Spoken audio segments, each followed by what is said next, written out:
Hi guys, this is Mrs. Sauce. I'm here to show you what we did in gardening today. So the first thing I went over with the garden class, which, I kind of messed up because I took them all off, but I wanted to show you guys this one plant, and normally it has more of these. Let me see, can you see that? These little buds, there's one little guy hanging on there. Normally this whole thing is covered with the buds, but I took them all off for the in-person class, and there's only one little guy hanging on. But normally this whole leaf would be covered with these little buds, and then those little buds will fall off and start to grow. So last time I saw you, we talked about asexual reproduction, which means we only need one parent plant to grow more plants. And so this is an example of one of those plants. It's just one plant, and then it drops off a tiny little piece, and then that tiny piece can grow into a whole other plant, and it's genetically identical to the parent plant. So that's an example of asexual reproduction in plants. Another thing that you could get some succulent cuttings. There we go. Some succulent cuttings. But there's a difference between taking a cutting and ripping it off.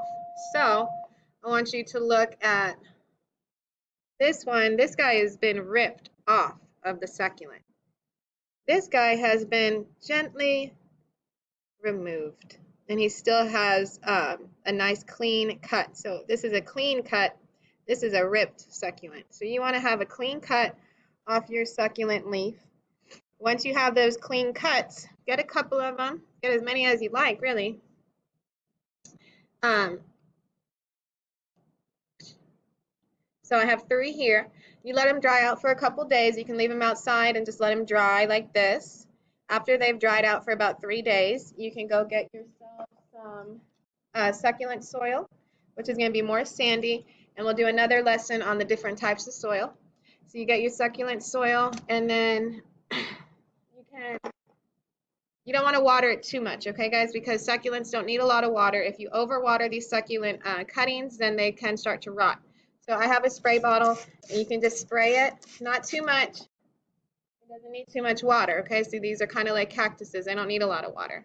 And then you just lay them in flat on their back and give them some time.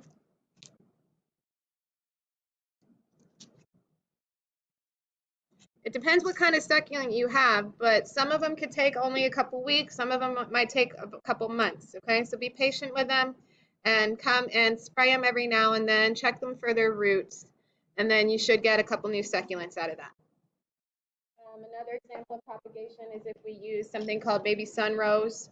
This one is really easy because all you have to do is rip off a pretty reasonable size stem. This one's about the size of my hand. And then you just stick it into some soil, succulent soil, which would be more sandy than regular soil. And you can just stick it in there and make sure that you're watering this regularly, but not too much because this is also a succulent, so it doesn't need too much water. So just a little bit, and then every couple days come and check on it, and eventually you'll start to see roots growing. And so last time you saw me putting cuttings into water, not all cuttings need to be put into water. You can put them directly into soil sometimes. It makes it much easier. I do want to show you this before I go. At the very beginning, I showed you this guy, and these are all the buds that fell off of him.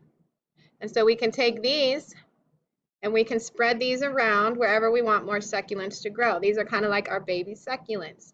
So you can either go put those in your garden bed, or if you have another pot, you can sprinkle them on your pot and watch them grow, okay? But be patient because succulents take some time to grow and root, okay? Just keep your eye on them. Now, time to get to your actual assignments for today. So we're on week 2 in Google Classroom. You should be under seeds and cuttings. And today we're going to learn about sexual reproduction in plants. Last time I talked to you, we learned about asexual reproduction in plants, which is the cuttings that I just showed you. We only need one parent to make a new plant. Asexual reproduction is going to be last time, right? This time we're going to be focusing on sexual reproduction. So this is pretty simple. What you're going to do is go to number 4 for 828, and you're going to read about this sexual reproduction. So you go to this website, and some kids got confused when they saw this. Up on the top right of the screen, you'll see if I hover over this, it turns green. That's actually the bar to scroll with. So you're going to scroll down, and you're going to read about our sexual reproduction. After you're done reading this, you're going to go back to the Google Classroom. Number 4, we're still on our live Zoom 828. And then you're going to go to the summary frames. And this is how you're going to summarize what you've learned. So you can delete the blank lines. So I already knew that plants blank. So what did you already know about plants? I already knew that plants reproduce.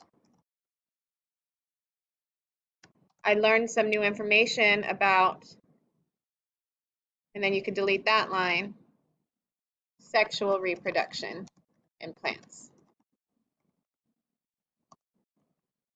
Okay, so you go ahead and fill out your blanks after you read the article.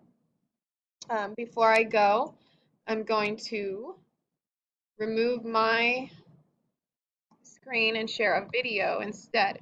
And so you guys can watch this video for a minute and then go ahead and get started on your work.